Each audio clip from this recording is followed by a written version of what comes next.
விஜயினுடைய தாக்கம் எப்படி இருக்கும்னா, 2016ல மக்கள் நல கூட்டணி ஆளுகிற கட்சிக்கு எதிராக அன்றைய அதிமுகவுக்கு எதிரான அந்த எதிர்ப்பு வாக்குகளை பிரித்தார்கள். மீண்டும் அதிமுக ஆட்சிக்கு வந்தது.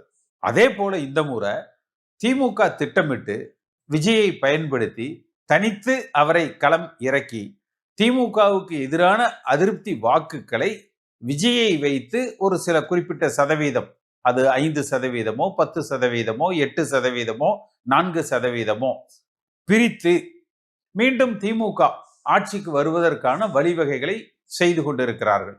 இந்த உண்மையை புரியாத எடப்பாடி பழனிசாமி, விஜய் அதிமுக ஒரு கூட்டணி, அப்புறம் அதிமுக பாஜக ஒரு கூட்டணி, விஜய் நம்மோடு வருவார் வருவார் என்று நம்பி ஏமாந்த இலவுகாத்த கிளியை போல அவர் இன்றைக்கு ஏமாந்து நிற்கிறார்.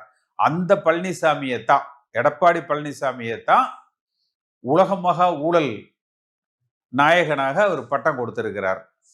அடிமை என்று பட்டம் கொடுத்திருக்கிறார். அந்த பட்டம் எல்லோரும் கொடுத்தது. உலக மகா ஊழல் என்று பட்டம் கொடுத்திருக்கிறார். இதற்கு பிறகு கூட எடப்பாடி பழனிசாமி புதிதாக கட்சி துவக்கின உடனே ஆட்சிக்கு வர முடியாது. எடப்பாடி பழனிசாமி போல படிப்படியா அவர் எந்தெந்த படிக்கட்டில் ஏறி வந்தாரோ அப்படி ஏறி வரணும்னு சொல்றாரு. புரட்சி தலைவர் புதிதாக இயக்கம் துவங்கிய உடனே ஆட்சியை பிடித்தார். என்.டி. ராமராவ் கட்சி ஆரம்பித்த உடனே ஆட்சியை பிடித்தார். ஆம் ஆத்மி கட்சி கெஜ்ரிவால் கட்சியை துவக்கின உடனே ஆட்சியை பிடித்தார். அதனால அந்த தவறான உதாரணங்களை எல்லாம் சொல்லாம விஜய் செய்கிற தவறுகள், எம்ஜிஆரை பற்றி பேசி எம்ஜிஆர் கட்சியை ஒற்றுமைப்படுத்தணும், வலிமைப்படுத்தணும், மனமாச்சரியங்களை களையணும். இந்த நேரத்தில் எடப்பாடி பழனிசாமியுடைய செயல்பாடுகள் உருக்கமாக இருக்கணும், தொண்டர்கள் மனதை தொடுவதாக இருக்கணும்.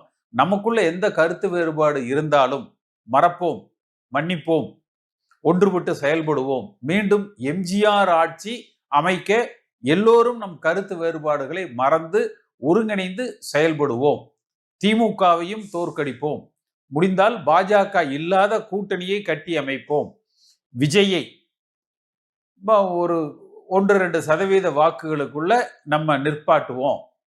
ஆட்சி அமைக்கிற சக்தியாக அதிமுகவை நாம் வலிமைப்படுத்துவோம் என்று சொல்லணும் எடப்பாடி பழனிசாமி.